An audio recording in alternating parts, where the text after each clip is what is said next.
This video is about the challenges and successes of growing slicing and beefsteak tomatoes from late winter to midsummer, when everything moves quickly. I grew my slicing and beefsteak tomatoes from seeds and peat pellets in my grow light box in late winter and transferred them to pots in early spring. Here are the seedlings in middle spring, growing well in their raised beds. By early summer, the plants were growing beautifully. Here are the early girls. Here are the black crim. Here are the brandywine.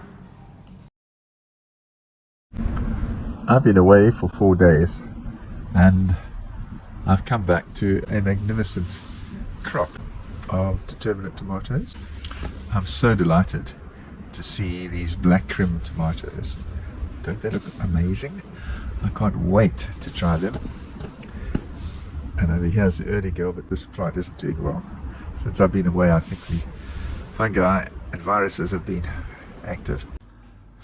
I have to get stuck in and apply hydrogen peroxide to hopefully kill off the fungus and at least save some of these plants. It is astonishing how rapidly plants can get affected. Unless I act quickly, I'll lose all of them. The plants that were affected were not the only problem that arose. A fire had broken out on the mountains near my home, and it posed a danger of engulfing my home in flames. The morning after I returned, I woke up to the sound of helicopters and the smell of acidic smoke, dust and ashes from the burning foliage. Not only was it unpleasant, but it also added to the misery of the damaged plants. The situation was made worse by the helicopters barely managing to navigate through the risky flight paths available in the mountainous area. Occasionally they mistakenly dropped seawater on my plants instead of the burning fire just meters away from my raised beds, which exacerbated the damage done by the fungus. This is the next day after I had applied the hydrogen peroxide. These leaves were looking really tired and dead yesterday, but look at this improvement. Totally, utterly amazing to these indeterminate tomatoes, which I felt I'd lost totally. However, I did not act soon enough to save these two plants.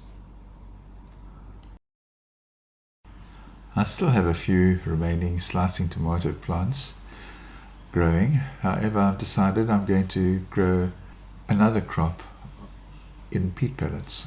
And these are the tomato plants that I'm going to be growing. Here are the tomato plants. This is the black crim and the pink brandywine, which are regarded very highly as. Over here I have the sun gold cherry tomato, which is delicious, absolutely delicious. It takes about 3.5 months to produce, maybe 3 months. And over here we have the stupus tomato, which takes about 3 months to germinate. It's a slicing indeterminate tomato. Well, here are the black crim and sun gold tomatoes in the seeds in their peat pellets. The tomato seeds I will push down to about 1/4 inch.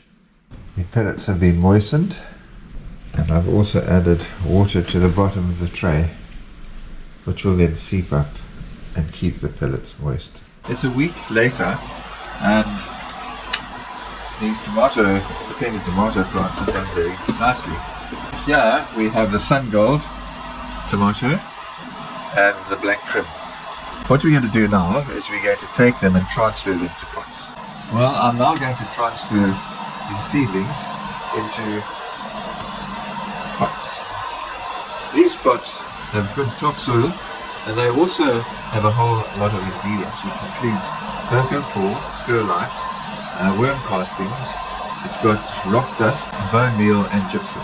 I've now removed the peat pellets from the grow light box, and I'm going to remove it from its flat, and we're going to grow it inside this pot. Emmanuel will now cut open the peat pellet so that the roots can easily access this wonderful soil, and he will then plant it into the pot.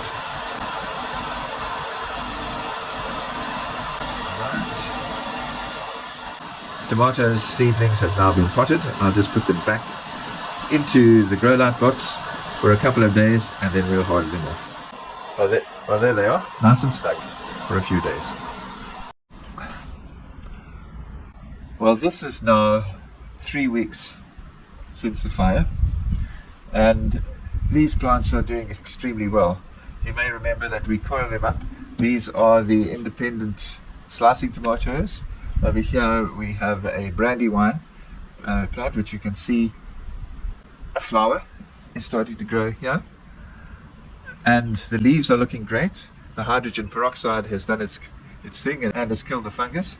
And similarly with this one, although some of the leaves are still a bit curled, the virus has been killed. There are no buds yet, but I think they will soon be appearing. Over here we also have the remaining independent slicing tomatoes. This is the early girl. You can see that it has a flower growing, and hopefully this will soon be producing some more buds over here. This is the Brandywine remaining plant. It's been coiled up as well, and you can see that it's doing extremely well. Here are flowers and buds, so I'm expecting this to do extremely well and to be producing some beautiful tomatoes before the end of the growing season. I've also planted these 3 Oxheart tomatoes and these 2 Moneymaker tomatoes to supplement the production of slicing tomatoes during the season.